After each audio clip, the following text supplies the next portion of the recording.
अस्सलाम वालेकुम। आज की वीडियो में हम करेंगे एक्सरसाइज 11A का क्वेश्चन नंबर 4 करेंगे। और इससे जो पिछला क्वेश्चन है वो मैं अपनी पिछली वीडियो में सॉल्व कर चुकी हूँ। उसका लिंक मैं डिस्क्रिप्शन में दे दूंगी, आप वहां से देख लीजिएगा। और अगर अभी तक आपने मेरा चैनल सब्सक्राइब नहीं किया तो सब्सक्राइब कर दीजिए और बेल आइकन को लाजमी प्रेस कीजिएगा ताकि आपको न्यू आने वाली वीडियोस के बारे में पता चल सके। तो जी स्टार्ट करते हैं। हमारे पास क्वेश्चन नंबर 4 है कि गिवन दैट कि हमारे पास डी ए बी जो है ये हमारे पास जिस तरह ये गिवन है डी ए बी हमारे पास स्ट्रेट लाइन है और यहाँ पे भी डी ए बी हमारे पास स्ट्रेट लाइन है। Find the value of unknown in each of the following figures, यानी कि इन फिगर्स में से जो अननोन है उनकी हमने वैल्यूज को क्या करना है, फाइंड करना है। तो अननोन यहाँ पे हमारे पास क्या है, ये डी ए बी ये लाइन है, ठीक है। डी ए बी ये स्ट्रेट लाइन है और डी ए बी ये स्ट्रेट लाइन है दोनों में। और इसमें अननोन केस में बी अननोन है और सी अननोन है और इस फिगर में हमारे पास डी अननोन है और ई अननोन है, ठीक है, जिनको हमने फाइंड करना है।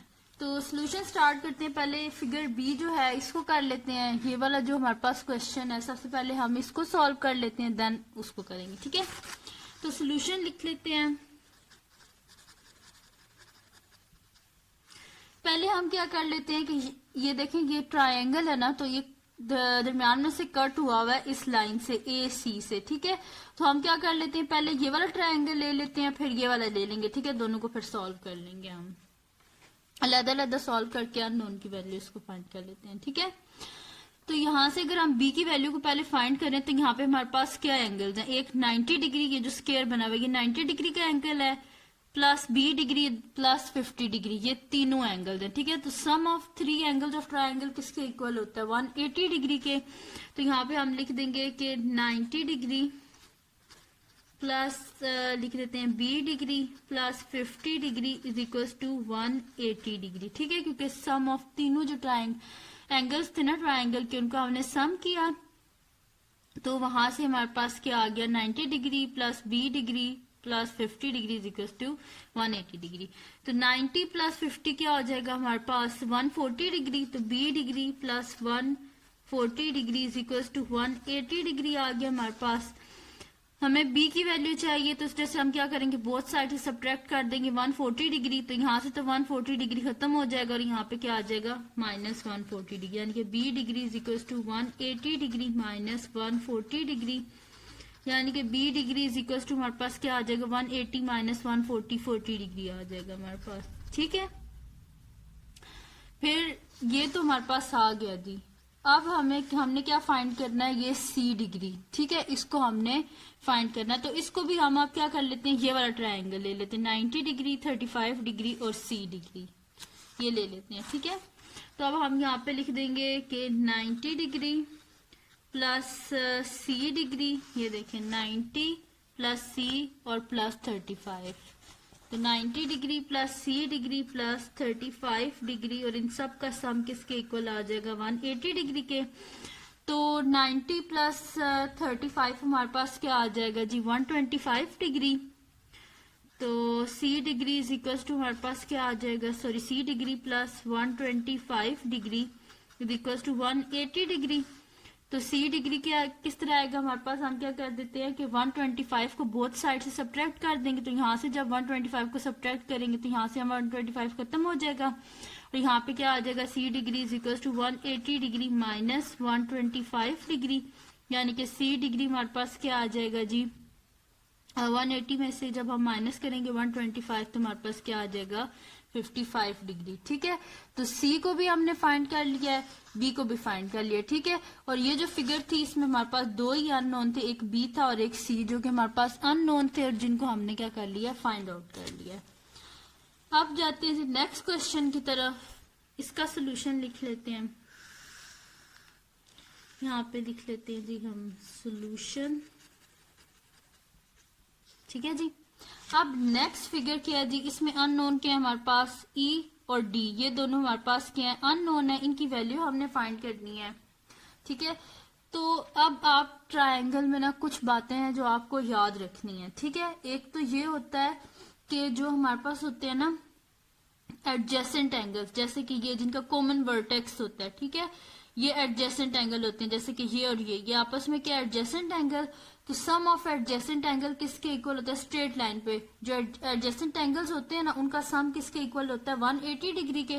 तो यहाँ से हम कर देंगे 110 डिग्री प्लस डी डिग्री, ठीक है, और इसको हम कर देंगे कि 180 डिग्री है, किस वजह से, क्योंकि ये दोनों के एडजेसेंट एंगल्स हैं स्ट्रेट लाइन पे, ठीक है। तो हम यहाँ पे लिख देते हैं जी D degree plus 110 degree is equal to 180 degree, और ये किस वजह से हुआ है, क्योंकि ये क्या है जी एडजेसेंट एंगल्स हैं on straight line. Straight line पे एडजेसेंट एंगल है, इस वजह से इनका सम किसके इक्वल आ गया हमारे पास 180 डिग्री के। अब क्या कर देते हैं, हमें किसकी वैल्यू चाहिए, डी की वैल्यू चाहिए ना, तो बोथ साइड से 110 को सब्ट्रैक्ट कर देते हैं। तो D degree plus 110 degree minus 110 degree is equal to 180 degree minus 110 degree, ये कैंसिल आउट हो गई, यानी कि डी डिग्री क्या आ गया, 180 में से जब 110 को माइनस करेंगे पीछे आ जाएगा 70 डिग्री, ठीक है, यानी कि डी डिग्री की हमारे पास क्या वैल्यू आ गई है 70 डिग्री, ठीक है। अब पीछे क्या रह गया हमारे पास, ई की वैल्यू नहीं है हमारे पास, ये हमने फाइंड करनी है। तो इसको फाइंड करने के लिए हम क्या कर लेते हैं कि हमारे पास क्या होता है जी कि जो एक्सटीरियर एंगल होता है ना ये किसके इक्वल होता है, सम ऑफ ऑपोजिट इंटीरियर। ये है ना हमारे पास एक्सटीरियर एंगल, तो इसके ऑपोजिट इंटीरियर एंगल कौन से हैं, ये वाले, ठीक है, ये इसके ऑपोजिट लाइन है ना, तो ये ऑपोजिट लाइन पे जो इंटीरियर एंगल होते हैं इनका जो सम होता है ये किसके इक्वल होता है, एक्सटीरियर एंगल के। Sum of interior angle is equals to, बल्कि इस तरह लिखने के sum of opposite interior angle is equals to exterior angle, ठीक है। तो यहाँ पे नीचे आपको लिख भी देती हूँ कि आपने इस तरह लिखना है कि यहाँ पे हम लिखेंगे ना कि मैंने आपको बोला ना कि सम ऑफ ये जो इंटीरियर एंगल है ऑपोजिट इंटीरियर एंगल ये एक्सटीरियर एंगल के इक्वल होते हैं। तो हम यहाँ पे लिख देते हैं 2e degree plus 3e degree is equal to 110 degree, और ये किस वजह से है, क्योंकि यहाँ पे मैं रीजन भी लिख देती हूँ कि exterior angle of triangle is equal to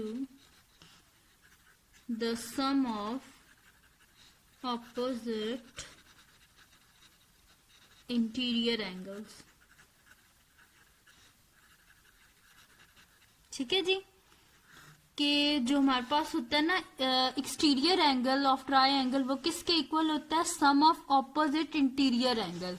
जैसे कि ये एक्सटीरियर एंगल है तो ये ऑपोजिट इसके इंटीरियर एंगल है, तो इनका जो सम है इन दोनों का वो इसके इक्वल होगा, ठीक है। तो यहाँ पे हम देखें अब क्या है हमारे पास 2e degree plus 3 degree is equal to 110 degree, तो 2e डिग्री प्लस 3 डिग्री किसके इक्वल आ जाएगा 5e डिग्री के, which is equal to 110 degree. हमें किसकी वैल्यू चाहिए, ई की वैल्यू चाहिए, बोथ साइड से 5 को डिवाइड कर देंगे, ठीक है। तो सॉरी ये 5 भी था, ठीक है, 5 और 5 कैंसिल आउट हो गए, यानी कि ई डिग्री हमारे पास क्या आ जाएगा, जब 110 को 5 से डिवाइड करेंगे तो 22 डिग्री, ठीक है जी। तो बड़े इजी से ये क्वेश्चन थे, इसमें आपने सिर्फ 2 बातें याद रखनी, बल्कि 3 याद रखनी है। एक तो ये इसमें याद रखना है कि सम ऑफ एंगल्स ऑफ ट्रायंगल किसके इक्वल होता है 180 डिग्री के। दूसरा आपने ये याद रखना है कि जो हमारे पास स्ट्रेट लाइन पे जो एडजेसेंट एंगल्स होते हैं इनका सम 180 डिग्री के इक्वल होता है। तीसरी बात आपने ये याद रखनी है कि जो एक्सटीरियर एंगल होता है वो इक्वल होता है सम ऑफ ऑपोजिट इंटीरियर एंगल्स के, ठीक है। तो ये बातें आपने याद रखनी है, तो फिर आप इजीली ये क्वेश्चन सॉल्व कर लेंगे। तो ये थी जी आज की वीडियो जिसमें मैंने सॉल्व किया क्वेश्चन नंबर 4 का part number B and C.